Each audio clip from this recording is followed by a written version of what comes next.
সংযম। আগুনের ভালোবাসায় আমি কীট ঝলসে যাব। যে ভালোবাসা ক্ষণিকেই দুর্বল করে দেয়, বড় ভয় লাগে। আমি যে পুরুষ কীট, কামিনী কাঞ্চনে আপাদমস্তক নিমজ্জিত।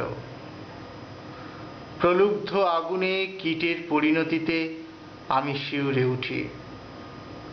তাই প্রলুব্ধতা ছেড়ে রোজ আবার সন্ধান করি সেই ভালোবাসার, যাতে ক্ষয় নয়, পুড়ে গেলেও মানুষ সমৃদ্ধ হয়।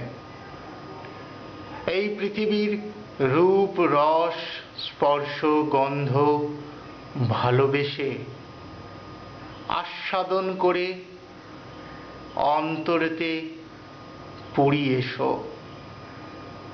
বাইরে এ দেহ পুড়ে কাঠ কয়লা হবে, ভিতরে যত পড়ে মানুষ আত্মিক উন্মোচন। ঠিকরে বের হবে বৌদ্ধিক জ্যোতি। মুখ দেখেই মানুষ বুঝে যাবে রত্নভাণ্ডার মণিমুক্তে ঠাসা অন্তর। ক্ষমা করো, আজ স্থগিত দিলাম কীটের জীবন। তার চেয়ে বর্ষার শ্যামল শ্যাওলাও যদি হই বেশ ভালো। কত কেঁচো শীতল আশ্রয় খুঁজে পাবে। জানি বাস্তুতন্ত্রে আমাদের প্রত্যেকের প্রয়োজন।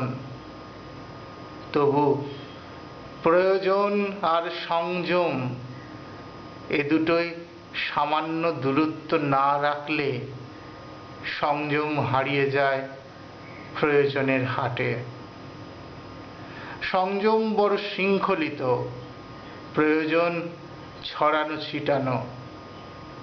তাই স্বার্থের মাঝ দরিয়ায় নিঃস্বার্থ পাল তোলা নৌকায় নিয়ন্ত্রণ না থাকলে মাঝি পথভ্রষ্ট হবে। তাই এলোমেলো বাতাস, তোমার ভালোবাসা আমি ততটুকুই পালে ধরব যা আমাকে মোহনার দিকে এগিয়ে নিয়ে যাবে দিকশূন্য এই জীবন স্রোতে।